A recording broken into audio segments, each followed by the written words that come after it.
Robotic joint replacement জিনিসটা কি? আপনারা যারা জয়েন্ট রিপ্লেসমেন্ট সার্জারির জন্য ওয়েট করছেন তাদের মধ্যে অনেকেই এটা সম্পর্কে স্বচ্ছ ধারণা নেই। সবার মনের মধ্যে একটা বা দুটো প্রশ্ন জাগে যে এই যে রোবোটিক সার্জারি এইটা কিভাবে হয়। কেউ কেউ প্রশ্ন করেন যে ডাক্তারবাবু সার্জারিকে রোবটই করবে, আপনি কি ওটির মধ্যে থাকবেন না? নমস্কার, আমি ডক্টর কৌস্তব দেবনাথ। তাহলে আজকে আলোচনা করব আমরা রোবোটিক সার্জারি জিনিসটা কি। প্রথমত এটা একটা ভুল ধারণা যে রোবোটিক সার্জারিটা রোবট করে না, রোবট করে না। রোবটকে সার্জেন যেভাবে করতে বলবে রোবট সেটা ফলো করবে। অপারেশন থিয়েটারের মধ্যে সার্জেনকে থাকা বাধ্যতামূলক, সার্জেনকে থাকতেই হবে, কারণ সার্জেন নিজে হাতেই রোবটটাকে চালাবেন। তাই এটা একেবারেই ভুল ধারণা যে সার্জেন অন্য রুমে বসে আছেন এবং ওটির মধ্যে অপারেশন হচ্ছে। অর্থোপেডিক্সের রোবট এভাবে কাজ করে না। রোবট জিনিসটা একটা বড়, কি বলবো আপনাকে, ধরুন একটা ওয়াশিং মেশিন টাইপের একটা বড় একটা মেশিন, যেটা পেশেন্ট এবং সার্জেনের একদম পাশে থাকে। তাকে অপারেশনের আগে কিছু কিছু রোবটকে কিছু কিছু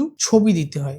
ধরুন কিছু ক্ষেত্রে সিটি স্ক্যান রোবটের সফটওয়্যারে দিতে হয়, যাতে রোবট একটা আইডিয়া করতে পারে যে জয়েন্টটাকে নিয়ে কাজ করা হচ্ছে সেটা কতটা বিকৃতি হয়েছে। সব রোবট এটা লাগে না। তারপরে অপারেশন চলাকালীন যে জয়েন্টের অপারেশনটা হবে সেটার বিভিন্ন পয়েন্ট সার্জেন মার্ক করেন। সেই পয়েন্টগুলো রোবটের সফটওয়্যারে রেজিস্ট্রেশন হতে থাকে। ও নিজে একটা আর্টিফিশিয়াল জয়েন্ট কল্পনা করে নেয়, বিভিন্ন পজিশনে সেই জয়েন্টটা কত ডিগ্রি বেঁকে আছে, এরকম বিভিন্ন ক্যালকুলেশন করে সে সার্জেনকে তার স্ক্রিনে গাইড করে কতটা কাটলে, কতটা ডেপথে কাটলে, কতটা হাইটে কাটলে ইমপ্ল্যান্টের প্লেসমেন্টটা সব থেকে ভালো হবে, সেটা স্ক্রিনে ফুটে ওঠে। এখন এই যে রোবট আমাদেরকে জানালো যে এটা করা যেতে পারে, সেটা মানা বা না মানা সম্পূর্ণ আমার আয়ত্তে থাকে অ্যাজ এ সার্জেন। আমার যদি এক্সপিরিয়েন্স থেকে মনে হয় যে না, আমি রোবট বলছি 5 ডিগ্রি অ্যাঙ্গেলে কাটুন, আমার যদি মনে হয় না 7 ডিগ্রি অ্যাঙ্গেলে কাটলে আর একটু বেটার রেজাল্ট হবে আমার এক্সপিরিয়েন্স থেকে, তাহলে আমার কাছে অপশন থাকবে, আমি রোবটকে ডিকটেট করতে পারি যে তুমি 7 ডিগ্রি অ্যাঙ্গেলে কাটো, এবং রোবট তখন সেটাই শুনবে। তো রোবট এখানে নিজে সার্জারি করে না, রোবট সার্জারিতে হেল্প করে। এক, সে আমাদেরকে হেল্প করে যে প্ল্যানিংয়ে। 2 নম্বর, যে ফাইনাল প্ল্যানিং হলো সেটা এক্সিকিউশনে, যে আমি 7 ডিগ্রিতে কাটবো প্ল্যান করলে 7 ডিগ্রিতেই তখন কাটবে, তখন আর সেটা 5 বা 2 ডিগ্রি হয়ে যাবে না। সেই জন্য এটা মোর প্রিসাইজ, অনেকটাই নিখুঁত।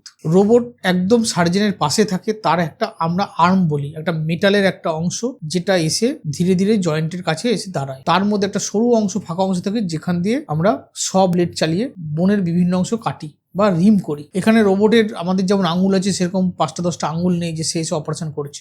অর্থোপেডিক রোবটের কাজ একটাই, যেখানে হাড়কে কাটতে হয় ব্লেড দিয়ে সেই কাটার অ্যাঙ্গেলটা যেন ঠিক থাকে, বা যেখানে রিম করতে হয় সেই রিমের অ্যাঙ্গেল বা ডেপথটা যেন ফিক্সড থাকে। আরেকটা কাজ হচ্ছে রোবটের, যে মনে করুন আমি একটা হাঁটুর একটা জায়গায় অপারেশন করছি, সেখানে বোনের বাইরে কিছু কিছু ইম্পর্টেন্ট স্ট্রাকচার, সফট টিস্যু, যেমন ধরুন একটা নার্ভ আছে, একটা ভেসেল আছে, ব্লেডটা চালাতে গিয়ে যদি আমি বেশি চালিয়ে ফেলি তাহলে হয়তো সেই ইম্পর্টেন্ট স্ট্রাকচার ইনজুরি হয়ে যেতে পারে। কিন্তু হ্যাপটিক রোবট যেগুলো আছে সেগুলো আমি যে রেজিস্ট্রেশন করে বলে দিলাম বোনের বাউন্ডারিটা কি, আমি চাইলেও অ্যাঙ্গেল চেঞ্জ করতে পারবো, কিন্তু সেই বোনের বাউন্ডারির বাইরে আমার ব্লেড কখনোই যাবে না, অটোমেটিক্যালি রোবট থেমে যাবে। ফলে হিউম্যান এরর হয়ে যে কোনো ইম্পর্টেন্ট স্ট্রাকচারকে আমি ড্যামেজ হওয়ার সম্ভাবনা সেটাও রোবট হতে দেবে না। এইভাবে রোবট কাজ করে। রোবটের সুবিধা অসুবিধা এগুলো নিয়ে পরবর্তীকালে একটা ভিডিও বানানো হবে, কিন্তু এখন আজকের ভিডিওতে আমি অ্যাকচুয়ালি রোবট জিনিসটা কি, সেটা কিভাবে কাজ করে সেটা বোঝানোর একটা প্রয়াস করলাম।